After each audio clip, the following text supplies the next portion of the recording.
Welcome to the Global Businesswomen's Pod, hosted by the Greater Houston Women's Chamber of Commerce. I am Susan Dyson and extremely excited to be your podcast host.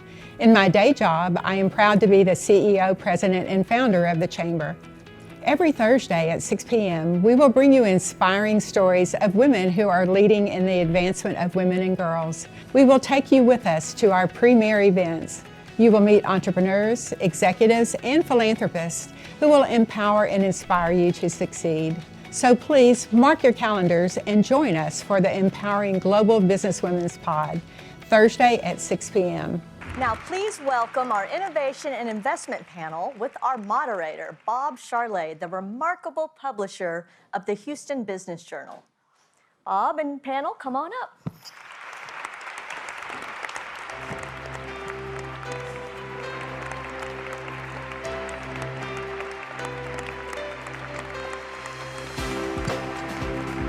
Hello. How's everyone? First, I just want to say thanks to Susan for having us. Thank you for your leadership. You do such an amazing job. This event is fantastic. What a lineup. And HBJ is very, very proud to be a long-term supporter of the Chamber. So we also have an amazing panel. I'm thrilled to be with you ladies. And do we have our Nicola ready to roll also? Hello, yes, I'm here. Hi there, welcome. Thank Okay, you guys, for we've having got about 20 minutes. Let's start with a short introduction of yourself and your company. Debra, would you go first for us? Certainly. Good morning, all. Happy to be here. I'm Debra Hatter. I'm a partner at the global law firm of Norton Rose Fulbright here in the Houston office. My practice is mergers and acquisitions, divestitures, securities, including working with PE funds, venture capital funds, and entrepreneurs.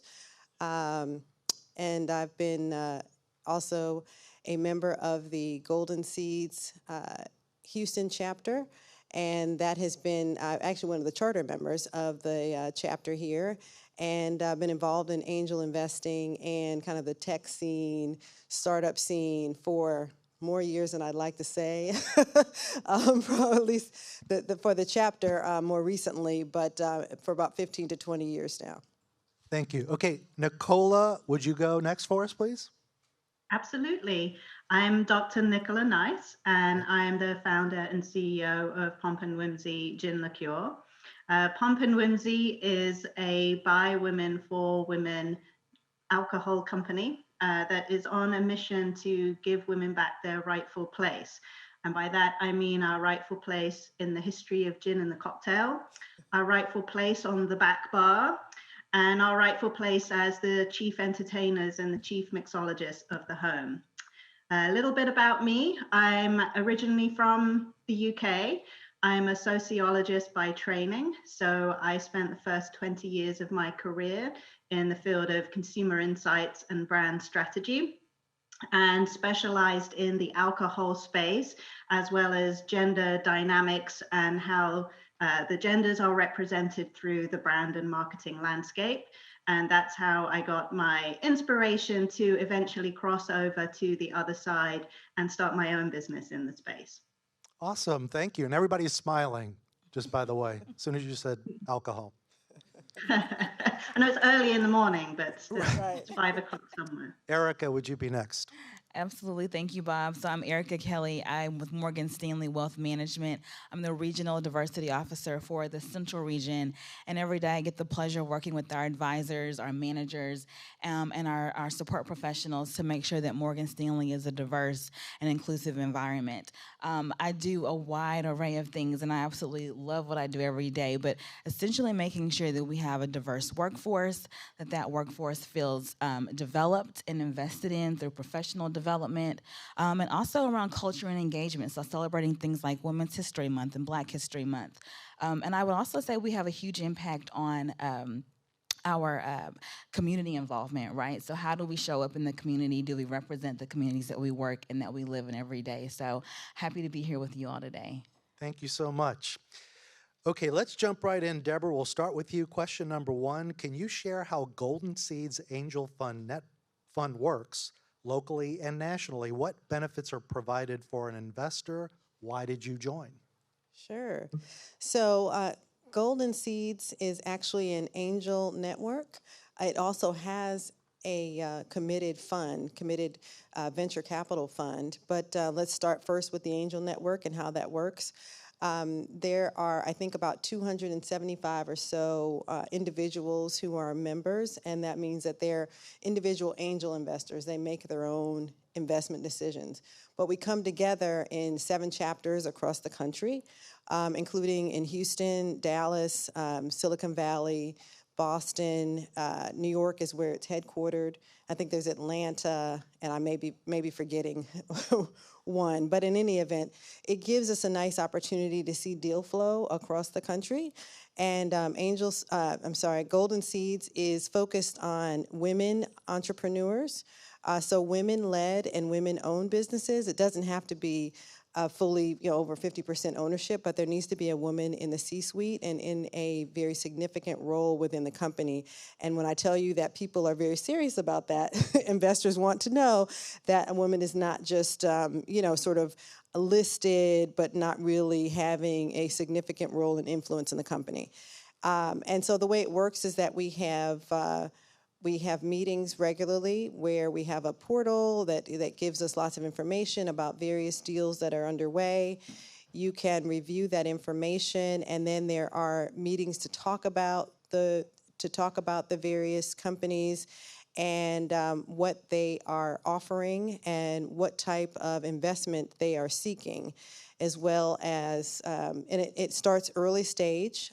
So typically, an investment wouldn't happen until someone is really kind of investment ready, but the engagement begins fairly early on through a process called office hours, and I think we're going to talk about that a little bit later.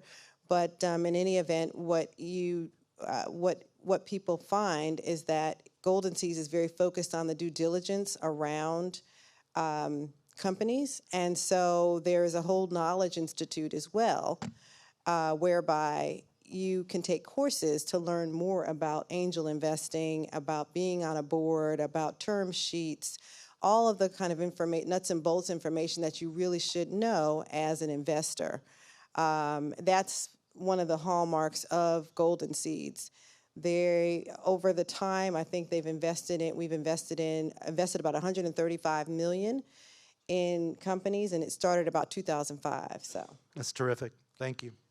Okay, Nicola, question number 1 for you. What mantras did you repeat to yourself to keep you motivated to continue in your business pursuits? Yes, great question. There are a few of them. I think one of the first would be the one that actually I learned first as a parent, and then also became very applicable to running a startup, which is the mantra, "This too shall pass." So as you know, if you have been a parent of a newborn, child, teenager, adult, they go through many phases. And you know that as they age, the problems change and evolve, and the things that you have to overcome as a parent and the challenges you face. And I think that's very much the same in the startup world. The headaches that you have right on day one can be very painful, but will pass and evolve into new challenges. So I think that's important to know that your business is on a journey the same way a child is on a journey.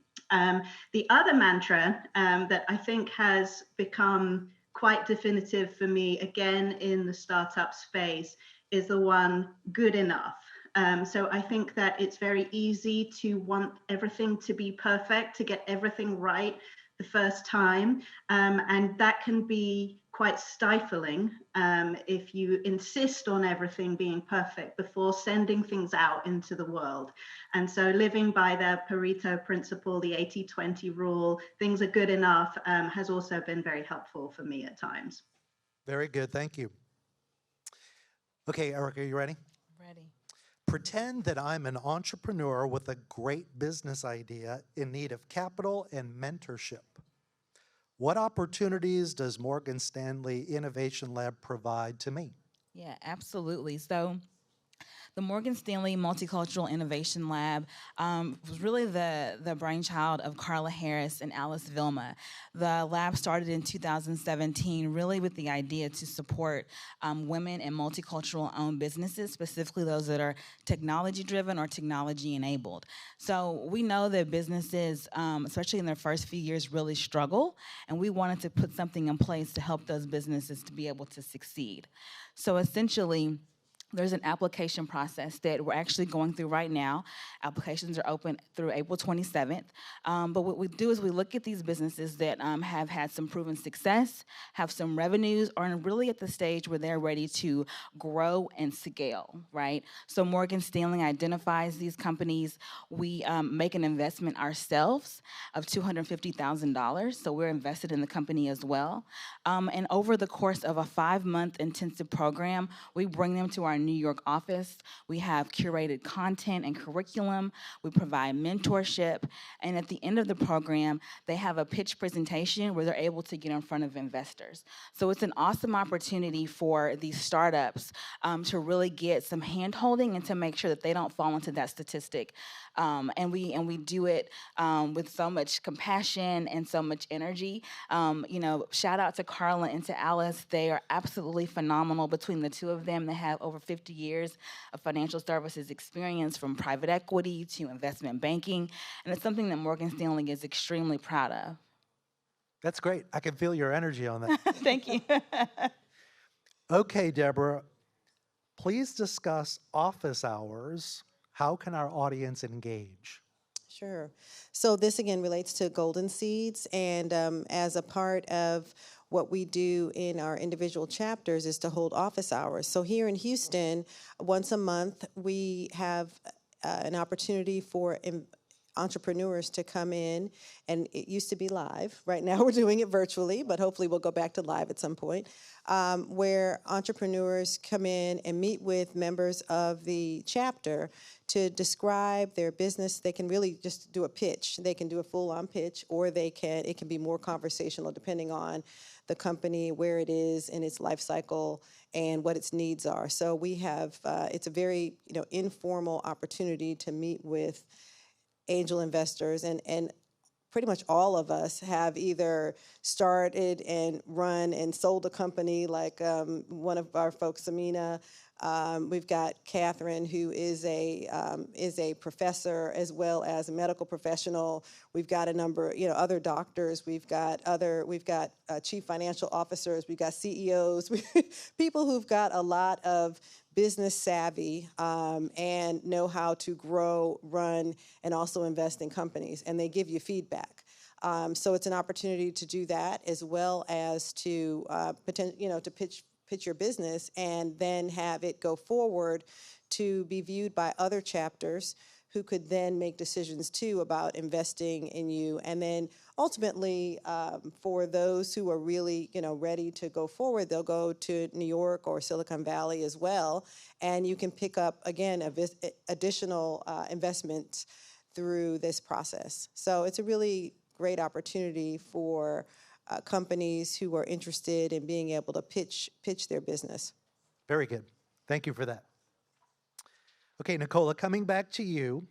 In your opinion, what is the most important skill an entrepreneur such as yourself must possess? Well, I think it relates actually what Debra said. So having been through the Golden Seeds process, all the way from office hours through to final funding, I can tell you that it is not just about getting that investment. It is about all of the guidance that you're given along the way by all the members that Debra mentions. And so one of the important skills that you need to have as an entrepreneur is to know what you know and also what you don't know, and to make money from the company. They're there to guide the company and guide you as the CEO and the founder, helping you to recognize where those blind spots are and how to fill them. And that's definitely something that Golden Seeds excels at. So I think that's a nice kind of dovetail to follow on there from what Debra said. Very good. Thank you for that. Okay, Erika, coming back to you, how does Morgan Stanley support women employees and clients? Thank you for asking that. One of the things that I'm especially proud of at Morgan Stanley, especially on our wealth management side, it's an entrepreneurial business, right? We've talked a lot about women-owned businesses. Our women financial advisors are out there every day getting new clients, and more specifically working with those clients to help them live their best lives, right? We know that women are the decision makers in the household. I just had a daughter last year, and when I tell you there's so many things that I think about now that I didn't think about before, whether it's having a financial plan in place for my family, or starting to think about college funding, or planning for retirement.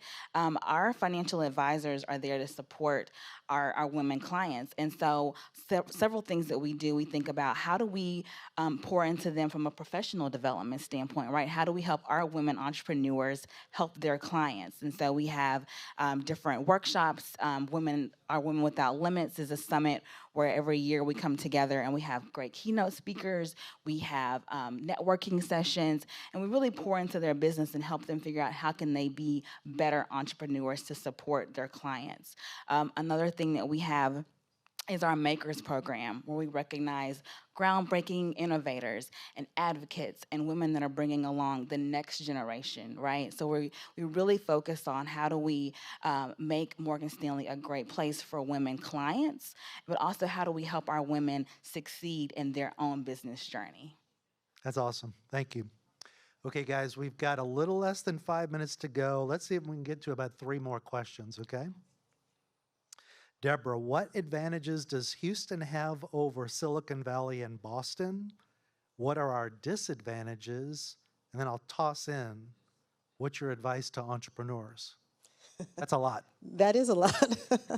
Okay, well, seeing that I'm in Houston, right, I'd have to say that the advantages that Houston has is that I think anyways, that it is a fairly tight-knit community. It's an open place, and kind of all are welcome. So I think there is at least a perception that in Silicon Valley, it maybe is not as open. I mean, Californians are great people and all of that, but just to really trumpet Houston, I think we're a city that is up and coming, that has a great deal of focus on innovation. We have the new innovation district that's opening up. That's a 16-acre complex. We have lots of great incubators and resources, attorneys like me who are vested in the community and have a great skill set. So that's I think some of the advantage is that it's sort of new and a big focus. We also have the energy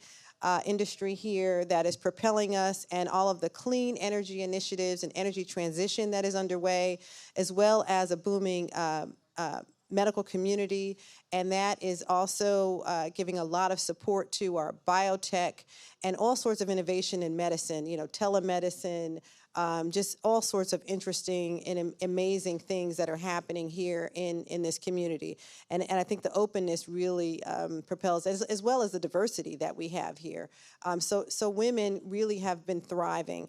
I think that's the advantage. The disadvantage is that we don't have as large of an investing community. So we unfortunately have lost some of our innovation to other cities because they weren't able to find the investment dollars that they needed.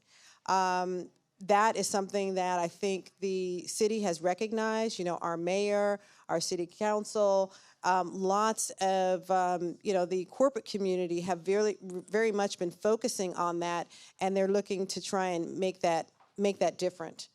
I don't know if I have any more time to finish answering the rest of it. We've got 2.5 minutes. Let's see what we can get from our other panelists. Let's Thank do that. you. That was Okay. a great answer. Nicola, what events caused you to make the jump to found your company? Did we lose her? Yes. So I think that, like with any entrepreneurs, when you start a business, it takes an enormous leap of faith. And often that is a leap of faith into the dark. And it's also a leap off a cliff because you might be leaving behind something that is stable and established in a job or a career and giving that all up to start basically from scratch.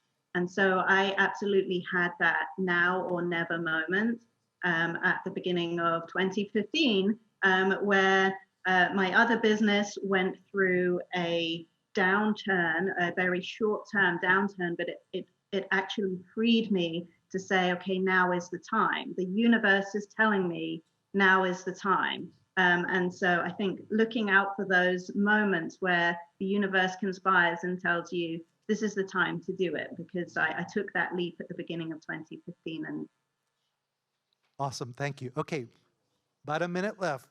You ready for 1 minute answer? I'll be fast. Please share your vision on the Morgan Stanley Greater Houston Women's Chamber Women of Color Leadership Roundtable and how women entrepreneurs can apply.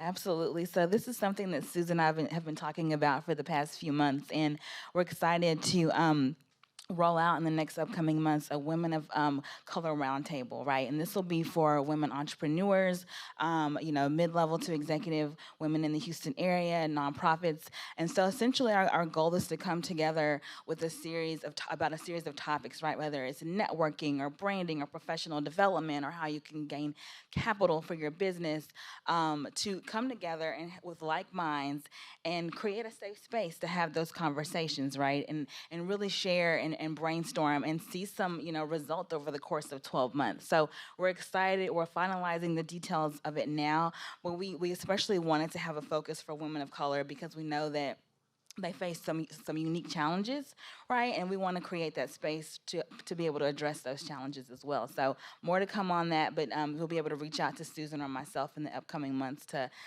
get more information on that. That sounds terrific. Thank you for that. Well, I think we've got 7 seconds, so we're right on schedule. The panel was incredible. You guys were great. Thank you so much. Nicola, thank you so much. Thank you, Susan. Thank you for watching the Global Business Women's Pod, brought to you by the Greater Houston Women's Chamber of Commerce. We cannot wait to see you next Thursday at 6 p.m. And remember, you can always find us at GHWCC.org.